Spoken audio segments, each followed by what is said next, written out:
გამარჯობა, მე ვარ ნიკო. დღეს კი თქვენ მოისმენთ ჯადოსნური ნივთები, აკა მორჩილაძე. რა თქმა უნდა, ისინი შენს გარშემო და ხელის გაწვდენაზე არაა. ჯადოსნური ნივთების პოვნა ძნელია და მრავალ თავგადასავალსა და ფათერაკს მოითხოვს. ასეა ზღაპრებში და მეზღაპრეები არ ტყუიან. ჯადოსნური ნივთების შესანახი ადგილები ამ ქვეყანაზე ჯერ არ უპოვიათ. ისინი პარალელურ სამყაროებშია დამალული. ოღონდ იმ პარალელურ სამყაროთა მმართველები ან ბინადარნი ზოგჯერ გადაწყვეტენ ხოლმე, რომ ეს ნივთები აქეთა, ჩვეულებრივ ქვეყანაში გადმოისროლონ. რატომ გადაწყვეტენ ხოლმე ამას? ძნელი სათქმელია. როგორც ვარაუდობენ, იქაურები ასე იმიტომ იქცევიან, რომ რომელიმე აქაური თავიანთ მხარეში შეითრიონ. შეთრევა უცბად არ ხდება. შეიძლება 10 წლეულებიც დასჭირდეს. იქაურები ნაბიჯ-ნაბიჯ, ნელ-ნელა, ფიქრისა და განჯის შემდეგ ითრევენ ხალხს ამ სამყაროდან. ქვეყნად არსებობს ჯადოსნური სიტყვებიც, რომლებიც უცნაურ და ურყევ კავშირშია იქედან გადმოსროლილ ჯადოსნურ ნივთებთან. ამ ჯადოსნური სიტყვების გარეშე წარმოუდგენელია პარალელური სამყაროდან გადმოსროლილი ჯადოსნური ნივთების პოვნა. იმ უხილავი სამყაროს მმართველები არნაირად მიგანიშნებენ, აქა და აქ ჯადოსნური ნივთი დევს და ეს ნივთი და მიდი და აიღეო. ერთადერთი მინიშნება ჯადოსნური სიტყვა, რომელიც მხოლოდ იმ კაცისთვის არის ჯადოსნური სიტყვა, ვისთვისაც ჯადოსნური ნივთის გადაცემა გადაუწყვეტიათ. გადაცემა პირობითი სიტყვაა, რადგან სინამდვილეში ისინი არაფერს გადმოგცემენ და უნდა იპოვნო. თუმცა ისიც არ იცი, რომ ეცებ, მხოლოდ იზიცი, რომ კარგი იქნებოდა ამ ჯადოსნურ სიტყვას, რომლის ჯადოსნურობასაც ძალიან დიდი ხანი აგრძნობ, რაიმე შემატებოდა. რა დასამალია და რამდენიმე ასეთი ჯადოსნური სიტყვა მეც ვიცი. არ იფიქროთ, რომ ეს ისეთი განთქმული სიტყვებია, ყოველ ფეხის ნაბიჯზე რომ გვხვდება, თქვათ სიყვარული, სიძულვილი, სიცოცხლე და სხვა ასეთი რამეები. საქმე ისაა, რომ ასეთ სიტყვებს კარგახანია ჯადოსნურობა გამოეცალათ და რაც მთავარია, იქითა ქვეყანაში მათ ნივთიერი გაგრძელება არ ჰქონიათ. ანუ, როგორც იტყოდა შერლოკ ჰოლმსი, თავს უფლებას როგორ მივცემ, ვინმე შემიყვარდეს ან შემძულდეს. სამწუხაროდ, ასეთი რამ ჯადოსნურ სიტყვებში გამორიცხულია. ჯადოსნური სიტყვები უფრო შეუმჩნეველ, ძალიან ჩვეულებრივ საგნებს აღნიშნავს. ოღონდ ისე წარმოითქმის, რომ შეიძლება მთელი მოვლენაც გამოიწვიოს. ჯადოსნური ნივთი კი ზუსტად ისაა, რასაც ჯადოსნური სიტყვა აღნიშნავს. რახან ამის დროს მოსულა, გავამხელ ერთ ჩემთვის ჯადოსნურ სიტყვას. მით უმეტეს, რომ შესაბამისი ჯადოსნური ნივთიც უკვე ხელთა მაქვს. ამ სიტყვამ არანაკლებად იმოქმედა ჩემზე, ვიდრე იმ ადამიანზე, რომელსაც სიბერემდე ჩაესმოდა ძელში და გამოაღვიძებდა ხოლმე.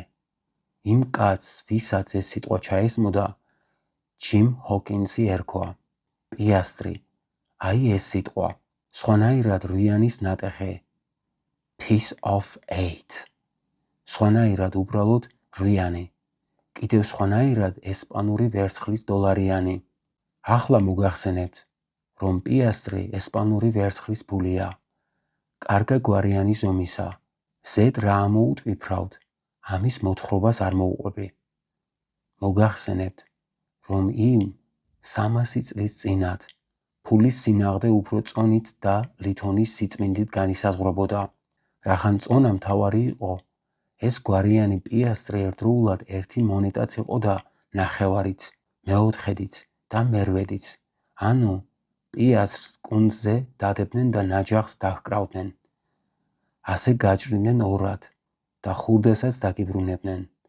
მოკლედ, 8 ნაწილადაც იჭრებოდა და 8 ნატეხით ერთ პიასტრს შეადგენდი. ამიტომაც ერქვა ასე ინგლისურად მოლაპარაკე ხალხის ადგილებში. ინგლისელი მეკობრეები, ესპანელ ვაჭართა გემები და პიასტრები. ალბათ ყველაფერი გასაგებია. პიასტრი კი იმიტომ არის ჯადოსნური სიტყვა ჩემთვის, რომ ამ სიტყვამ ძალიან ბევრი რამ შემიცვალა და გადამაწყვეტინა კიდეც. ბევრს ეხსომება, როგორ მთავრდება სტივენსონის განძის კუნძული. გამდიდრებულ ჯიმ ჰოკინს მძინარეს ჩაესმის ხოლმე ცალფეხა მეზღვაურის დუთიყუშის, კაპიტან ფლინტის ჭახე ხმა. Piece of 8. ყოველთვის როცა ეს ხმა ჩამესმისო, ამბობს ჩვენთან გამოთხოვების წინ ჰოკინსი. შეშლივით წამოუშვები ხოლმე ლოგინშიო.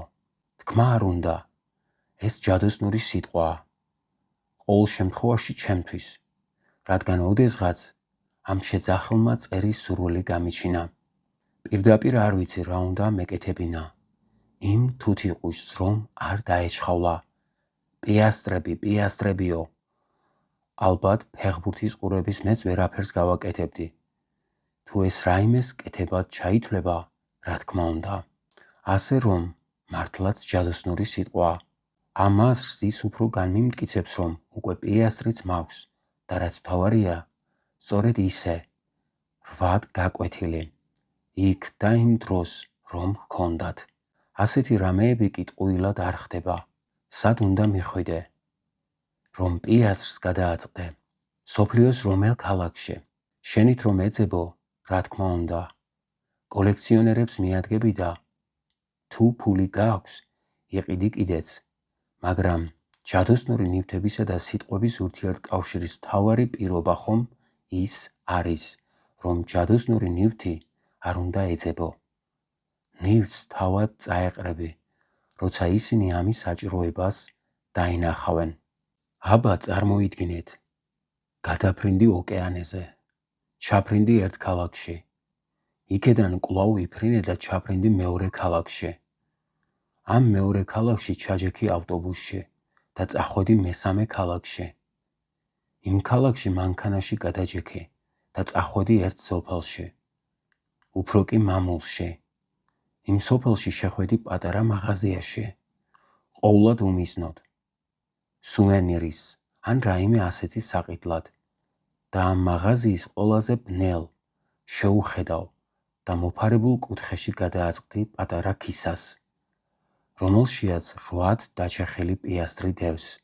თქვენთვის ეგებ სუვენირიც იყოს, თანაც შეუხედავი და უაზრო. ჩემთვის კი ჯადოსნური ნივთია, რადგან ვნახე ის, რაც ძალიან ბევრ რამეში მეხმარება. საერთოდ კი წერაც ამ ჯადოსნური სიტყვების ნივთებთან დაკავშირებას გავს. იმათ ყველაფერი მშვენივრად იციან. იციან, რომ ეს შეძახილი ჩემში არასოდეს გაცვდება და ამიტომაც პიასტრი გამომიგზავნეს. ალბათ თქვენს წააწყდებით თქვენს ჯადოსნურ ნივთებს. თუ კი ჯადოსნურ სიტყვებს ინახავთ და არ გავიწყდებათ, სად შეინახეთ. Piece of 8. Piece of 8. დასასრული. მადლობა რომ გვისმენთ. მომავალ შეხვედრამდე.